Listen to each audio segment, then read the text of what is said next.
નમસ્તે વિદ્યાર્થી મિત્રો, આજે વાત કરવી છે ધોરણ 8 અને વિષય વિજ્ઞાનના ચેપ્ટર નંબર 2 સૂક્ષ્મ જીવો મિત્ર અને શત્રુનો સંપૂર્ણ સ્વાધ્યાય સોલ્યુશન મેળવીશું।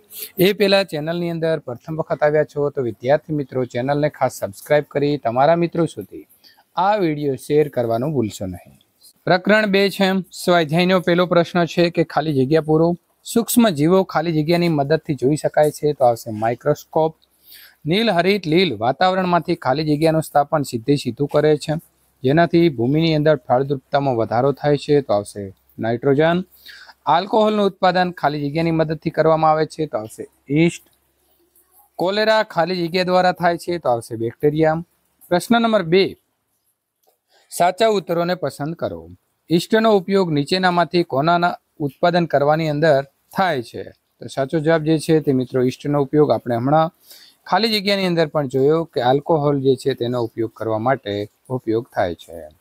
પ્રશ્ન નંબર 2 નીચેનામાંથી કયું એન્ટીબાયોટિક્સ છે તો સાચો જવાબ આવશે બી સેટ્રોટામાઇસિન। પ્રશ્ન નંબર 3 મેલેરિયા થવા માટે નીચેનામાંથી પ્રજીવનું વાહક ખાલી જગ્યા છે તો અહીં સાચો જવાબ આવશે એ માદા એનોફિલિસ મચ્છર।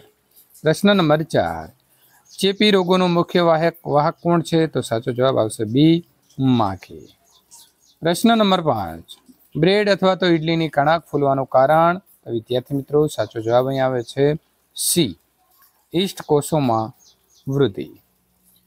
અહીં આપણે જોડકા જે છે તે જોડકા જોડવાના છે મિત્રો। પેલું છે બેક્ટેરિયા, તેને આપણે જોડીશું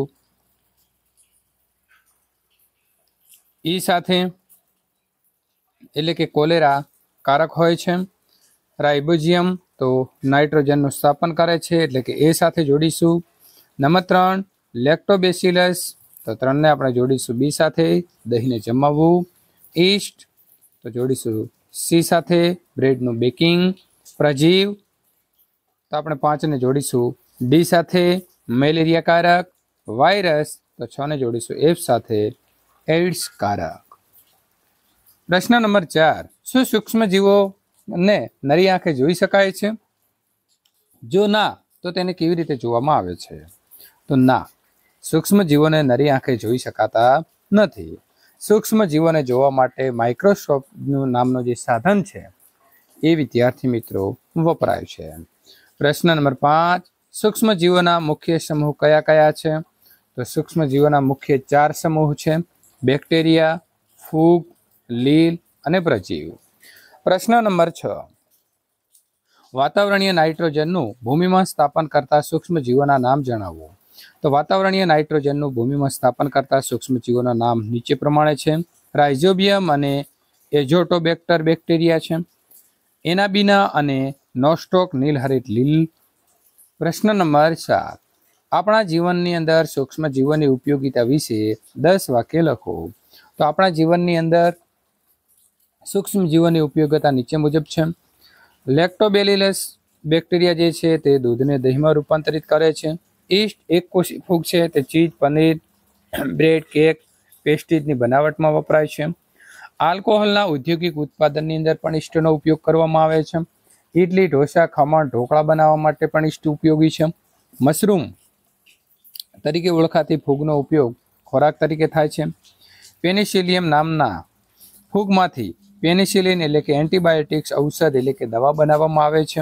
રાઇઝોબિયમ બેક્ટેરિયાનો જમીનમાં નાઇટ્રોજનના સ્થાપન કરે છે।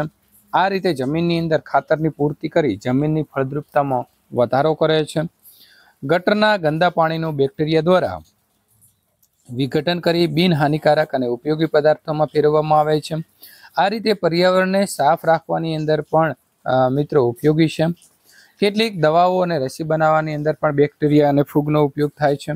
કેટલાક બેક્ટેરિયા અને ફૂગ વિઘટકો તરીકેની ભૂમિકા ભજવે છે અને દ્રવ્ય ચક્રને વ્યવસ્થિત રીતે ચલાવવામાં ફાળો આપે છે। પ્રશ્ન નંબર 8 સૂક્ષ્મ જીવો દ્વારા થતા નુકસાન વિશે ટૂંક નોંધ લખો તો સૂક્ષ્મ જીવો દ્વારા થતું જે નુકસાન છે તેની વાત કરીએ તો રોગકારક બેક્ટેરિયાના લીધે કોલેરા, ટાઇફોઇડ, ક્ષય, ન્યુમોનિયા જેવા રોગો થાય છે। પ્રજીવો દ્વારા મેલેરિયા અને મરડો જેવા રોગ થાય છે। બેક્ટેરિયાના ફૂગને લીધે ખોરાક, શાકભાજી, ફળો વગેરે બગડે છે અને અખાદ્ય બને છે। લીલ જળાશયનો ખૂબ ઝડપથી ફેલાય છે અને પાણીમાં દુર્ગંધ ફેલાવે છે. વળી તે પાણી પણ પીવા લાયક રહેતું નથી. ફૂગ લાગવાથી કપડાં, લાકડું અને ચામડાની વસ્તુઓ જે છે તે ખરાબ થઈ જાય છે. પ્રશ્ન નંબર 9. એન્ટીબાયોટિક્સ એટલે શું અને એન્ટીબાયોટિક્સનું સેવન કરતી વખતે કઈ કઈ સાવધાની આપણે રાખવી જોઈએ? તો બેક્ટેરિયા અને ફૂગમાંથી બનાવેલા ઔષધ કે જે બીમારી પેદા કરનારા સૂક્ષ્મ જીવોને નષ્ટ કરે છે અથવા તો તેમની વૃદ્ધિને અટકાવે છે. આ પ્રકારના ઔષધોને એન્ટીબાયોટિક્સ કહે છે. પેનિસિલિન, સ્ટ્રેપ્ટોમાઇસિન, ટેટ્રાસાઇક્લિન અને એરિથ્રોમાઇસિનને ઉપયોગી એન્ટીબાયોટિક્સ છે. કોઈ વિશિષ્ટ પ્રકારના સૂક્ષ્મજીવોનું સંવર્ધન કરીને એન્ટીબાયોટિક્સ ઉત્પાદન કરવામાં આવે છે અને તેના અનેક રોગોની સારવારની અંદર ઉપયોગમાં પણ લેવામાં આવે છે. એન્ટીબાયોટિક્સનું સેવન કરતી વખતે માન્ય ડૉક્ટરની સલાહ લેવી. ડૉક્ટર જે માત્રામાં અને કેટલા સમય માટે દવા લેવાની છે તે સૂચવેલું હોય તે મુજબ લેવી તથા કયા મુજબ બધી દવાઓ પૂર્ણ કરવી.